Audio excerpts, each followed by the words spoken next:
ನೋಡಿ ಸಂಜೆ 6 ಗಂಟೆ ಮೇಲೆ ತಾವಿಲ್ಲಿ ವೀಕ್ಷಣೆ ಮಾಡ್ಬೋದು. ಇದಕ್ಕೆ ನಾವು ಕೊಕ್ಕರೆ ಅಂತ ಕರಿತೀವಿ ನೋಡಿ. ಸೊ ಇವು ಯಾವ್ಯಾವೆಲ್ಲ ಒಂದು ಏನು ಹೊಳೆ ಇರ್ಬೋದು, ಹಳ್ಳ ಇರ್ಬೋದು, ನೋಡಿ ಇಲ್ಲಿ ಹೋಗಿ ಬೆಳಗ್ಗೆನಾಗ ಎಲ್ಲ ಹೊರಟ್ಬಿಡ್ತವೆ. ಸಂಜೆನಾಗ ನೋಡಿ ಇಲ್ಲಿ ನೋಡ್ರಿ, ನೋಡಿ ಎಲ್ಲ ಬಂದು ಈ ಮರ ಸೇರ್ಕೊಳ್ತವೆ ಕಣ್ರಿ. ಸರಿ ಸುಮಾರು ನಮಗೆ ಕಾವೇರಿ ಹೊಳೆ ಬಂದು ಇಲ್ಲಿಂದ 18 ಕಿಲೋಮೀಟ್ರ್ ಇದೆ. ಸೊ 18 ಕಿಲೋಮೀಟ್ರ್ ದೂರ ಹೋಗಿ ಕೊಕ್ಕರೆಗಳು, ತದನಂತರ ನಾವು ಕೊಕ್ಕರೆ ಅಂತ ಕರಿತೀವಿ, ಕೆಲವರು ಬೆಳ್ಳಕ್ಕಿ ಅಂತ ಕರೀತಾರೆ.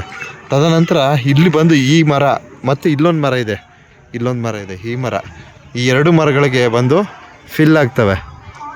ಅದೇನಂತ ಗೊತ್ತಿಲ್ಲ, ಇದು ಎಷ್ಟೋ ವರ್ಷಗಳಿಂದ ಇದೇ ತರಹದ ಒಂದು ಪದ್ಧತಿ ಇವುದು. ನೋಡಿ ಈ ಒಂದು ಬೆಳ್ಳಕ್ಕಿಗಳು, ಕೊಕ್ಕರೆಗಳು, ಇವು ಒಂದು ವಾಸ ಸ್ಥಳ ಅಂತ ಹೇಳ್ಬೋದು ಈ ಮರ. ಇಲ್ಲಿ ನೋಡಿ, ಇಲ್ಲಿ ಕಾಣಿಸ್ತೈತಲ್ಲ ಈ ಮರ. ನಾನು ಅದಕ್ಕೆ ಇದರಲ್ಲಿ ಒಂದು ರಿಕ್ವೆಸ್ಟ್ ಮಾಡ್ಕೊತೀನಿ, ಏನಪ್ಪ ಅಂದರೆ ದಯವಿಟ್ಟು ಮರಗಳನ್ನು ಕಡಿಬೇಡಿ. ತುಂಬ ಹಳೆ ಕಾಲದ ಮರಗಳಲ್ಲಿ ಎಷ್ಟೋ ಪಕ್ಷಿಗಳು ಜೀವನವನ್ನು ಕಟ್ಕೊಂಡಿರ್ತವೆ, ತಾವು ವೀಕ್ಷಣೆ ಮಾಡಿ. ಎಷ್ಟೊಂದಿದೆ ನೋಡ್ರಿ. ಆದ್ದರಿಂದ ದಯವಿಟ್ಟು ಹಳೆ ಕಾಲದ ಮರಗಳನ್ನು, ಅಂದರೆ ಕೆಲವೇನಪ್ಪ ಅಂದರೆ ತುಂಬ ವಯಸ್ಸಾಗಿರ್ತಕ್ಕಂಥ ಮರಗಳನ್ನ ಕಡ್ದು ಬಿಡ್ತಾರೆ, ಯಾಕಂದರೆ ಅದರಿಂದ ಹಾನಿ ಆಗಬಾರ್ದು, ತೊಂದರೆ ಆಗಬಾರ್ದು ಅಂತ. ಸೊ ಅವಕ್ಕೆ ನೋಡಿ ಅಲ್ಲೆಲ್ಲ ಬರ್ತಾಯಿದೆ ನೋಡ್ರಿ, ಸಂಜೆ ಆದರೆ ಬಂದು ಸೇರ್ಕೊಂಡ್ಬಿಡ್ತದೆ ಕಣ್ರಿ.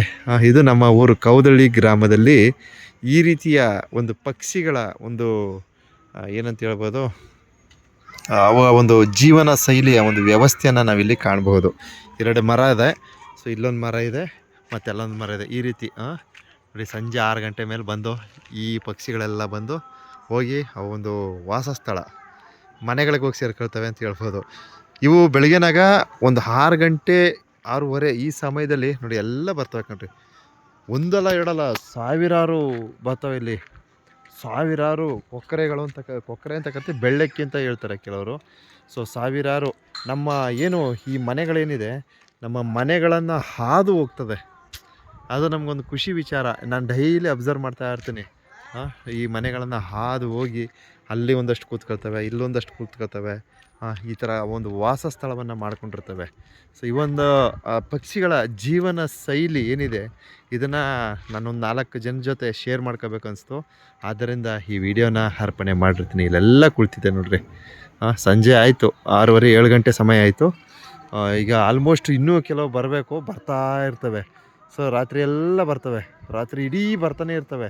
ಈ ಒಂದು ವಾಸಸ್ಥಳ ಅಂತ ಹೇಳ್ಬೋದು. ಈ ಒಂದು ವಾಸಸ್ಥಳಕ್ಕೆ ಆಗಮಿಸಿ ಇಲ್ಲಿ ವಾಸ್ತವ್ಯನ ಹೂಡ್ತವೆ. ಬೆಳಗ್ಗೆನಾಗ ಹಿಂದಿನಂತೆ ಅವು ಕಾವೇರಿ ಹೊಳೆಗೆ ಹೊರಟೋಗುತ್ತೆ.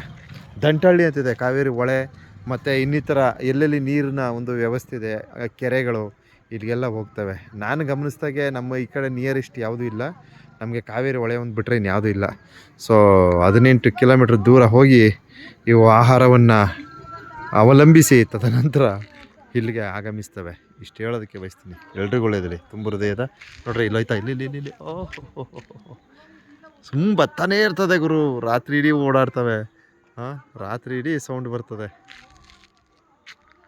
ಈ ಥರ ಇದೆ. ಎಲ್ರಿಗೂ ಒಳ್ಳೆಯದಲ್ಲಪ್ಪ.